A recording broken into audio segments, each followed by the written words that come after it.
The Rich Thomas Weather Network, brought to you by these fine sponsors. Hear Rich's forecast hourly on these Blue Water Broadcasting radio stations.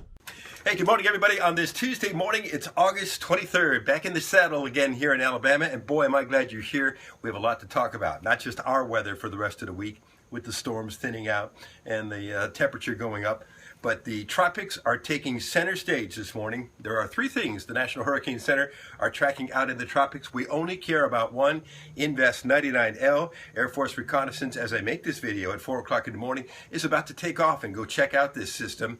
All of us in the southeastern United States, and I mean all of us, not just Florida, even along the Gulf Coast and all along the southeastern coast, we all need to watch this system. Here's the latest information, and feel free to share this video. So 3 items out there in the tropics. Gaston eventually is going to be a major hurricane, but it's not going to bother North America. All we care about is 99L, and that's all I'm going to talk to you about. The latest from the National Hurricane Center, 60% chance that this will become a tropical depression or a tropical storm as it moves towards the Bahamas and eventually towards Florida.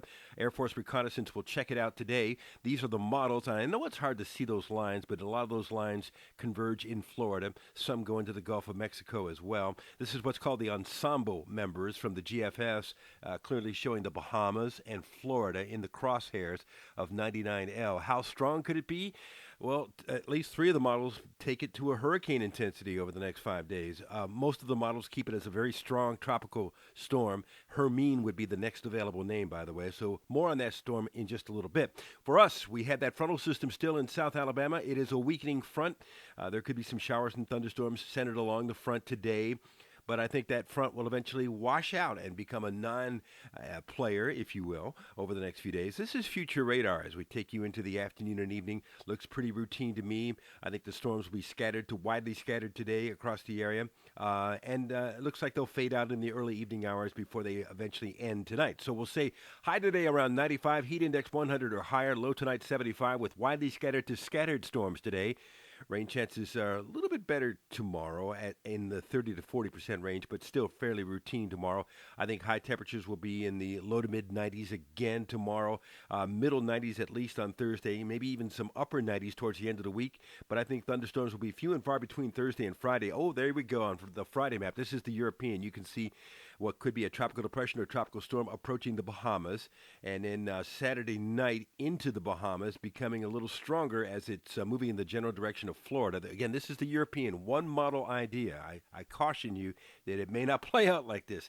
Sunday, it's got the hurricane on the Florida coast, central Florida coast, and then perhaps going across the state of Florida into the Gulf of Mexico, and then curving into Georgia. And again, this is one model idea and becoming a formidable hurricane up the southeastern coast next week. So we'll be watching what could be Hermine. And stay tuned. We'll have the latest for you. Hey, thanks to Barry Simmons, who sent us some great pictures of that stormy weekend up there at Lake Martin. A lot of cool lightning pictures. I was down on the coast and I came back and found out my rain gauge only had 0.16 of an inch of rain, so some of you did a whole lot better than I did on the rainfall. Barry always shoots these great shots. Thanks a lot for sending them, Barry. We appreciate it. Keep them coming. And again, I want to emphasize that all of us in the southeastern United States, not just Florida, which seems to be in the crosshair of this system, all of us need to watch the future of this tropical system. The water is so warm this year, just off the U.S. coastline and even in the Gulf of Mexico. So something that may not be a big deal may become a big deal as soon as it gets in the Bahamas and right before it comes into the U.S. coastline. We'll have another update this morning live from the Blue Water Weather Center at 11 o'clock at RichThomasWeatherNetwork.com, the latest from the tropics. And also, I'll be live on the radio this morning on NewsTalk 93.1 starting at 6 o'clock in the morning and on BAMA Country and your forecast all day long on the 8 radio station group, which is Blue Water Broadcasting. Another important video for you tomorrow morning at 5 a.m. with the latest on what could eventually become Hermine. Have a great day, and I'll see you later. Rich Thomas Weather.